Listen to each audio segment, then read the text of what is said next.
A Brasília, porque o Ministério Público pede que o Tribunal de Contas da União investigue o ex-presidente da Caixa após denúncias de assédio. E quem traz agora as informações é a repórter Paola Cuenca. Muito bom dia, Paola.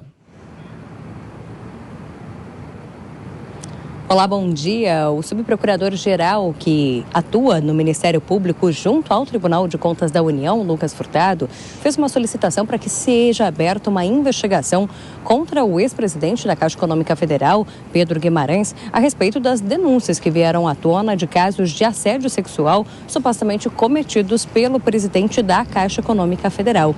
Dessa forma, ele coloca que é preciso fazer uma investigação porque as denúncias já apontam uma flagrante violação do princípio administrativo da moralidade, que está previsto, inclusive, na Constituição Federal. Cabe a gente lembrar que ainda há 2 dias, a ministra presidente do TCU, Ana Reis, também solicitou mais informações vindas do Banco Estatal a respeito de quais são as medidas de combate e de prevenção a casos de assédio sexual e também de assédio moral. Ela coloca, inclusive, que essa investigação a respeito dos mecanismos para prevenção e combate desse tipo de assédio é importante para não falar apenas de punir o que já aconteceu, mas também trabalhar para que no futuro esses casos não se repitam. Além disso, o Ministério Público do Trabalho também notificou, deu um prazo de 10 dias para que tanto o ex-presidente Pedro Guimarães quanto o Banco Estatal mandem explicações a respeito de todas essas denúncias que vieram à tona. Além disso, a gente lembra que o Ministério Público Federal é quem está conduzindo as investigações, ouvindo essas vítimas que estão relatando diversos casos de assédio sexual e também agora começam a aparecer casos de assédio moral cometidos pelo ex-presidente da Caixa Econômica Federal, Pedro Guimarães. Então, uma série de investigações que começam a ficar em andamento aqui, tanto por órgãos que estão ligados ao governo, quanto por órgãos ligados ao Congresso Nacional, que é o caso do TCU.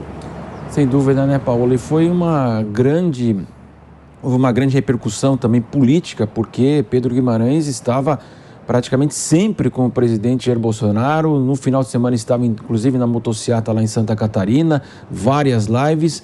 Então, foi um golpe duro que atinge o governo, sem dúvida, né? Ainda mais depois dos episódios do escândalo de suposta corrupção ocorrida no Ministério da Educação. A gente teve há poucos dias a prisão do ex-ministro da Educação, Milton Ribeiro, também dos pastores indicados por diversos prefeitos como pessoas que atuavam ali como intermediadores para protocolos de projetos, também intermediadores de recursos a serem liberados pelo governo federal, os pastores Gilmar Santos e Arilton Moura. Na sequência, aparece então mais um escândalo na conta do governo a respeito dessas acusações de assédio sexual e também moral contra um grande aliado do presidente da República, Jair Bolsonaro. No primeiro momento, quando a gente falou sobre o ministro Milton Ribeiro, a gente viu o presidente da República dizendo que colocaria a cara dele no fogo, depois mudando o discurso para dizer que ainda colocava a mão no fogo por Milton Ribeiro. Já sobre Pedro Guimarães, o que ele coloca é que ali foi feito, então, um pedido de demissão de Pedro Guimarães, mas não houve, inclusive, algum movimento de um repúdio a respeito das acusações que vieram à tona, um movimento que algumas pessoas esperavam por parte do governo federal. Isso também não aconteceu. É mais um conflito para ser administrado aqui pelo governo, inclusive nesse momento de pré-campanha eleitoral.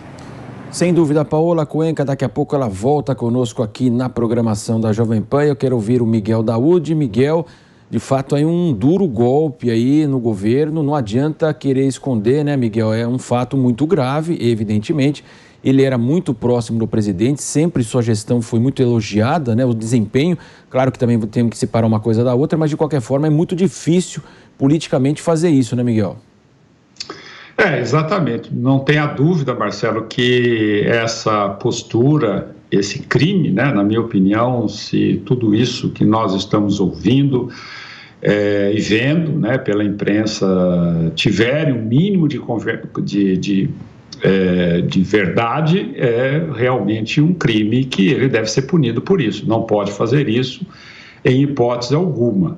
Agora, com relação à imagem do governo, eu tenho dúvida do que o governo, o povo consegue distinguir, né, o fato dele ter uma relação com o presidente Bolsonaro Não quer dizer que esse comportamento, né, indecente, na minha opinião, né, caso se confirma, e está confirmado, é um comportamento que não deve acontecer, o eleitor sabe distinguir, porque essa é uma questão da personalidade dele e não do presidente, né? Então, eu acho que não é tão assim, tá vendo, o presidente está envolvido. Não, o presidente não tem nada a ver, isso é a personalidade dele, que tem um muro entre os dois em questão de personalidade muito grande, né? Agora, quando é corrupção, aí é diferente, né?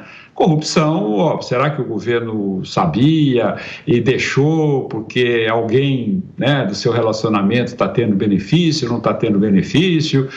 Então, normalmente, esse caso, não acredito que vá afetar muito a imagem do presidente. Sim, afeta, porque ele era um aliado, né? Estava sempre com o presidente, nas lives que o presidente fazia, nas saídas do presidente. Então, portanto, é um caso que, na minha opinião, não vai colar negativamente no presidente, porque não é um caso de corrupção, é um caso de caráter e moral dele, que o povo consegue distinguir essa realidade, Marcelo.